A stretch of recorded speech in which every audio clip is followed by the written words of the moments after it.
गुरु रविदास जी 15वीं-16वीं शताब्दी में एक महान संत, दार्शनिक, कवि, समाज सुधारक और भारत में भगवान के अनुयायी हुआ करते थे। निगुण संप्रदाय के ये एक बहुत ही प्रसिद्ध संत थे, जिन्होंने उत्तरी भारत में भक्ति आंदोलन का नेतृत्व किया था। रविदास जी बहुत अच्छे कवित्वज्ञ थे। इन्होंने अपनी रचनाओं के माध्यम से अपने अनुयायियों, समाज एवं देश के कई लोगों को धार्मिक एवं सामाजिक संदेश दिया।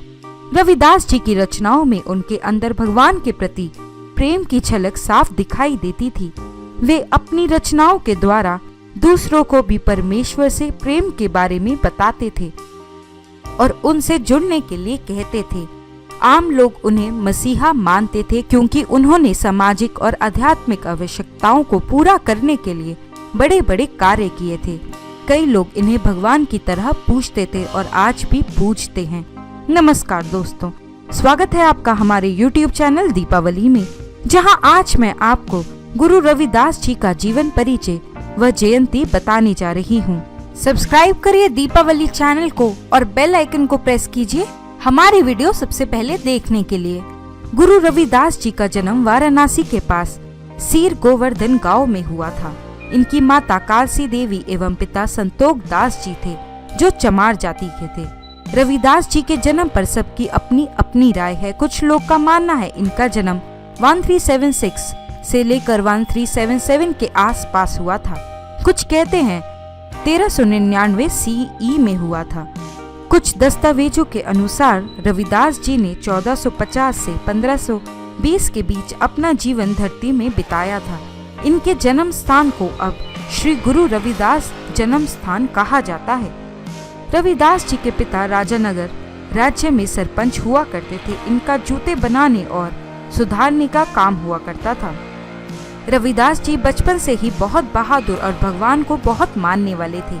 रविदास जी को बचपन से ही ऊंची जाति वालों की हीन भावना का शिकार होना पड़ा था। वे लोग हमेशा इस बालक के मन में उसके नीच जाति होने की बात डालते रहते थे। रविदास जी ने समाज को बदलने के लिए अपनी कलम का सहारा लिया। वे अपनी रचनाओं के द्वारा जीवन के बारे में लोगों को समझाते, लोगों को शिक्षा देते कि इंसान को बिना किसी मतभेद के अपने पड़ोसी से अपने समान प्रेम करना चाहिए। रविदास जी की शिक्षा। बचपन में रविदास जी अपने गुरु पंडित शारदानंद की पाठशाला में शिक्षा लेने जाया करते थे। कुछ समय बाद ऊंची जाति वालों ने उनका पाठशाला में आना बंद करवा दिया था। पंडित शारदानंद जी ने रविदास जी की प्रतिभा को जान लिया था। वे समाज की ऊंच नीच बातों को नहीं मानते थे। उनका मानना था कि रविदास भगवान द्वारा भेजा गया एक बच्चा है। जिसके बाद पंडित शारदानंद जी ने रविदास जी को अपनी पर्सनल पाठशाला में शिक्षा देना शुरू कर दिया। वे एक बहुत प्रतिभाशाली और होनहार छात्र थे। उनके गुरु जितना उन्हें पढ़ाते थे उससे ज्यादा वे अपनी समझ से शिक्षा ग्रहण कर लेते थे। पंडित शारदानंद जी रविदास जी से बहुत प्रभावित रहते थे। उनके आचरण और प्रतिभा को देख वे सोचा करते थे कि रविदास एक अच्छा आध्यात्मिक गुरु और महान समाज सुधारक बनेगा। संत रविदास का आगे का जीवन। रविदास जी जैसे जैसे बड़े होते जाते हैं, भगवान राम के रूप के प्रति उनकी भक्ति बढ़ती जाती है। वे हमेशा राम, रघुनाथ, राजा रामचंद्र, कृष्ण, हरि, गोविंद आदि शब्द उपयोग करते थे, जिससे उनकी धार्मिक होने का प्रमाण मिलता था। रविदास जी मीराबाई के धार्मिक गुरु हुआ करते थे। मीराबाई राजस्थान के राजा की बेटी और चित्तौड़ की रानी थी। वे रविदास जी की शिक्षा से बहुत अधिक प्रभावित थी और वह उनकी एक बड़ी अनुयायी बन गई थी। मीराबाई अपनी रचनाओं में लिखती हैं, उन्हें कई बार मृत्यु से उनके गुरु रविदास जी ने बचाया था। रविदास जी सामाजिक काम। लोगों का कहना है भगवान ने धर्म की रक्षा के लिए रविदास जी को धरती में भेजा था, क्योंकि इस समय पाप बहुत बढ़ गया था। लोग धर्म के नाम पर जाति रंग भेद करते थे। रविदास जी ने बहादुरी से सभी भेदभाव का सामना किया और विश्वास एवं जाति की सच्चाई परिभाषा लोगों को समझाई। वे लोगों को समझाते थे कि इंसान जाति, धर्म या भगवान पर विश्वास के द्वारा नहीं जाना जाता है, बल्कि वो अपने कर्मों के द्वारा पहचाने जाते हैं। रविदास जी ने समाज में कुछ छुआछूत के प्रचलन को भी खत्म करने की बहुत प्रयास किए। उस समय नीची जाति वालों को बहुत नकारा जाता था। उनका मंदिर में पूजा करना, स्कूल में पढ़ाई करना, गांव में दिन के समय निकलना पूरी तरह से वर्जित था।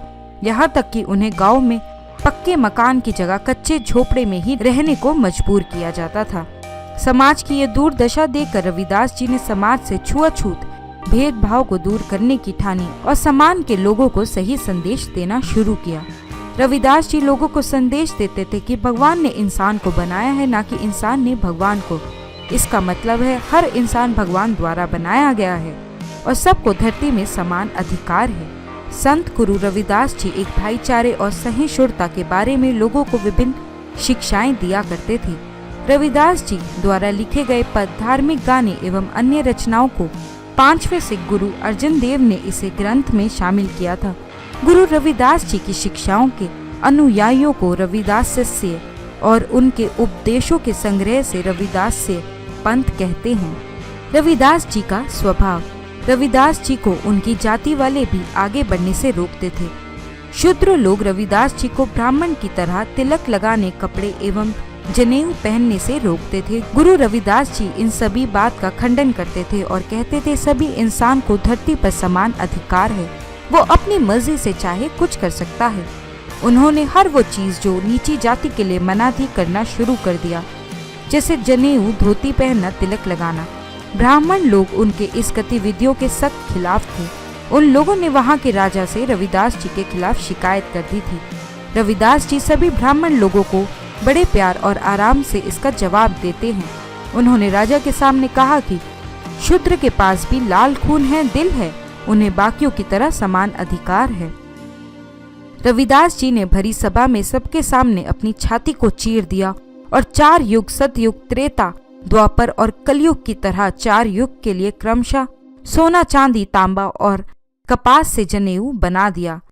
राजा सहित वहां मौजूद सभी लोग बहुत शर्मसार और चकित हुए और उनके पैर छूकर गुरुजी को सम्मानित किया। राजा को अपनी बचकानी हरकत पर बहुत पछतावा हुआ। उन्होंने गुरु से माफी मांगी। संत रविदास जी ने सभी को माफ कर दिया और कहा जनेऊ पहनने से किसी को भगवान नहीं मिल जाते हैं। उन्होंने कहा कि केवल आप सभी लोगों को वास्तविकता और सच्चाई को दिखाने के लिए इस गतिविधि में शामिल किया गया है। उन्होंने जनेऊ उतार कर राजा को दे दिया और इसके बाद उन्होंने कभी भी जनेऊ पहनना न तिलक लगाया। रविदास जी के पिता की मृत्यु। रविदास जी की पिता की मौत के बाद उन्होंने अपने पड़ोसियों से मदद मांगी ताकि वह गंगा के तट पर अपने पिता का अंतिम संस्कार कर सके। ब्राह्मण इसके खिलाफ थे क्योंकि वह गंगा जी में स्नान किया करते थे और शूद्र का अंतिम संस्कार उसमें होने से वह प्रदूषित हो जाती। उस समय गुरुजी बहुत दुखी और असहाय महसूस कर रहे थे, लेकिन इस घड़ी में भी उन्होंने अपना संयम बनाए रखा और भगवान से अपने पिता की आत्मा की शांति के लिए प्रार्थना की। फिर वहाँ एक बहुत बड़ा तूफान आया। नदी का पानी विपरीत दिशा में बहने लगता है। फिर अचानक पानी की एक बड़ी लहर मृत शरीर के पास आई और अपने में सारे अवशेषों का अवशोषित कर लिया। कहते हैं तभी से गंगा नदी विपरीत दिशा में बह रही है। भारत के इतिहास के अनुसार बाबर मुगल साम्राज्य का पहला शासक था जिन्होंने 1526 से पानीपत की लड़ाई जीतकर दिल्ली पर कब्जा कर लिया था। बाबर गुरु रविदास जी के आध्यात्मिक शक्तियों के बारे में बहुत अच्छे से जानते थे। वो उनसे मिलना चाहते थे। फिर बाबर हुमायूं के साथ उनसे मिलने जाते हैं तो वो उनके पैर छूकर उन्हें सम्मान देते हैं। गुरुजी उसे आशीर्वाद देने की जगह उसे दंडित करते हैं क्योंकि उसने बहुत से मासूम लोगों को मारा था। गुरुजी बाबर को गहराई से शिक्षा देते हैं जिससे प्रभावित होकर बाबर रविदास जी की अनुयायी बन जाता है और अच्छे सामाजिक कार्य करने लगता है।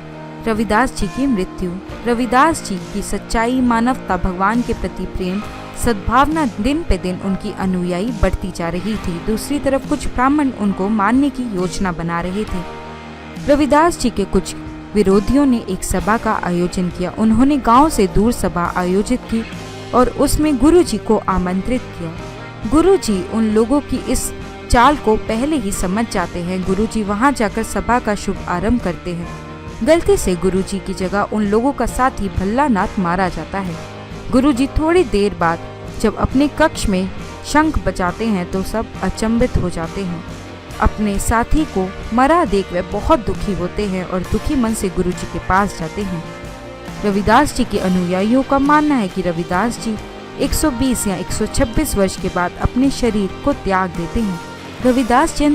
रविदास जयंती को माघ महीने की पूर्णिमा के दिन मनाया जाता है। रविदास शिष्य समुदाय के लिए इस दिन वार्षिक उत्सव होता है। वाराणसी में इनके जन्म स्थान श्री गुरु रविदास जन्म स्थान में विशेष कार्यक्रम आयोजित होते हैं, जहां लाखों की संख्या में रविदास जी के भक्त वहां पहुंचते हैं। इस साल रविदास जयंती कब मनाई जाएगी मैंने आपको डिस्क्रिप्शन बॉक्स में दिया हुआ है। सिख समुदाय द्वारा जगह जगह नगर कीर्तन का आयोजन किया जाता है, स्पेशल आरती की जाती है।